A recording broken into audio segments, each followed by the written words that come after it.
I am not running for president in 2024. Beating Trump is more important. I will not be seeking the Republican nomination for president in 2024.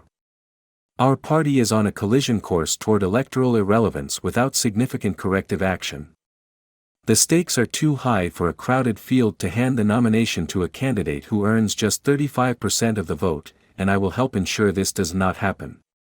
The path to winning was clear, but I believe I can have more influence on the future of the Republican Party and the 2024 nominating process not as a candidate but as the governor of the first-in-the-nation primary state, a governor who is unafraid to speak candidly about issues, candidates, and the direction of our party, untethered from the limitations of a presidential campaign and unleashed from conventional boundaries. We must not be complacent, and candidates should not get into this race to further a vanity campaign, to sell books or to audition to serve as Donald Trump's vice president. Since 2017, the National Republican Party has lost up and down the ballot, in red states and in blue states, and in elections spanning the House, Senate and presidency. That will happen again unless we Republicans undergo a course correction. Current polls indicate Trump is the leading Republican candidate in 2024. He did not deliver on his promises to drain the swamp, secure the border and instill fiscal responsibility while in office, and added $8 trillion to our national debt, yet now he wants 4 more years. He is facing numerous investigations and continues to peddle the conspiracy theory that he won the 2020 election, repelling independents. If he is the nominee, Republicans will lose again. Just as we did in 2018, 2020 and 2022. This is indisputable, and I am not willing to let it happen without a fight. By choosing not to seek the nomination, I can be more effective for the Republican Party in ways few other leaders can. The microphone afforded to the governor of New Hampshire plays a critical role in an early nominating state. I plan to endorse, campaign and support the candidate I believe has the best chance of winning in November 2024. To win, Republicans need our message to appeal to new voters, and we can do this without sacrificing classic conservative principles of individual liberty, low taxes, and local control. But we must abandon the issues that are solely made for social media headlines, such as banning books or issuing curriculum fiats to local school districts hundreds of miles away from state capitals. Republicans should re-embrace local control and let parents within their own communities decide what's right. In 2024, millennials and Gen Zers will be a significant voting bloc. Republicans must not cede this ground. Too often, we have terrible messengers who are focused on the wrong issues.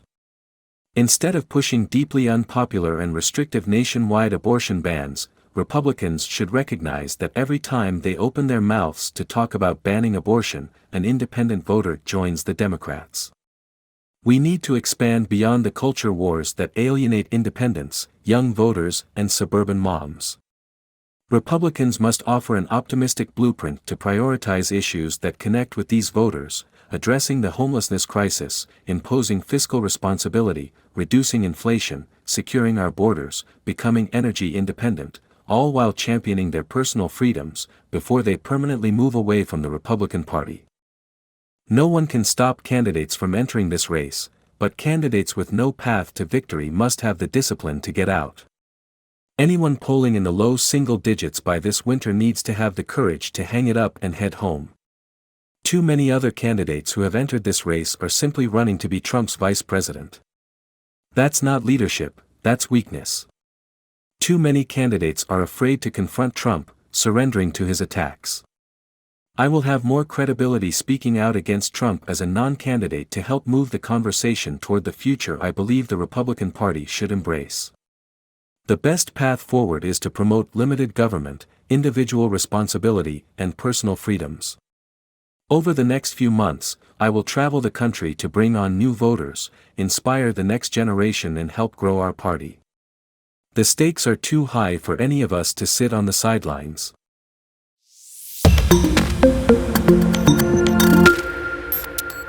I am not running for president in 2024.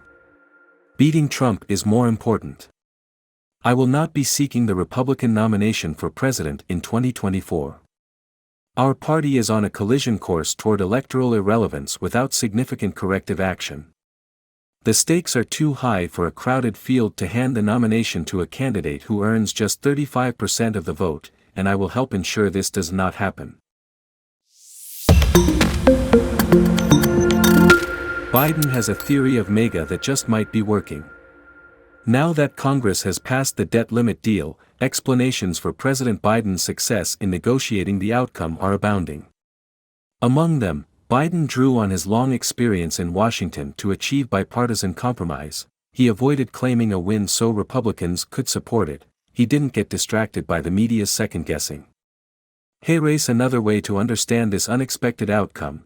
Biden is operating from a largely unappreciated theory of MAGA, and in some ways, it's working. Passage of the deal, which averts default and economic calamity, was decisively bipartisan.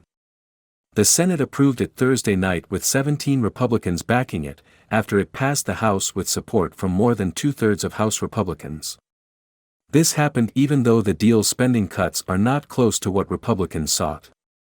Yes, the outcome legitimizes the debt limit as a tool of extortion and imposes cruel new work requirements on many food stamp recipients. But Republicans didn't use this showdown to crash or cripple the economy, as some observers, including me, worried they might. Biden's theory of MAGA helps explain this outcome. Biden ran in 2020 on the idea that the country faced an existential threat from the far right, highlighting white supremacy, political violence, and President Donald Trump's unprecedented attacks on democracy. This year's re-election launch highlighted the assault on the Capitol and cast MAGA extremists as a threat to American freedom. However, in promising to restore the soul of the nation in the face of this threat, Biden has continually distinguished between MAGA Republicans and more conventional ones. This approach has been criticized by those of us who see much of the GOP as extreme and dangerous. After all, many elected Republicans helped whitewash Trump's insurrection, and think Biden's characterization of non-MAGA Republicans plays down that broader threat. But Biden's reading served him well in the debt limit standoff. Contrary to much criticism, Biden world believes that refusing to negotiate at the outset was key. It forced Republicans to offer their own budget, which created an opening to attack the savage spending cuts in it. Notably, Biden and other Democrats relentlessly characterized those cuts as destructive and dangerous in the MAGA vein. Biden world did believe that some MAGA Republicans were willing to default and force global economic cataclysm to harm the president's re-election, a senior Biden advisor tells me, but also that many non-MAGA Republicans ultimately could be induced not to go that far. That seems to be what happened. As political scientist Jonathan Bernstein points out, the outcome falsified the prediction that the GOP as a party would use that leverage to inflict maximum chaos. Meanwhile, the cuts themselves won't be nearly as damaging to the economy as the ones in the 2011 standoff, as the New York Times' Paul Krugman explains. This illuminates Biden world's broader theory of the MAGA GOP. The way to defeat the MAGA threat to the country is to marginalize it within the GOP coalition, that is, to contain it.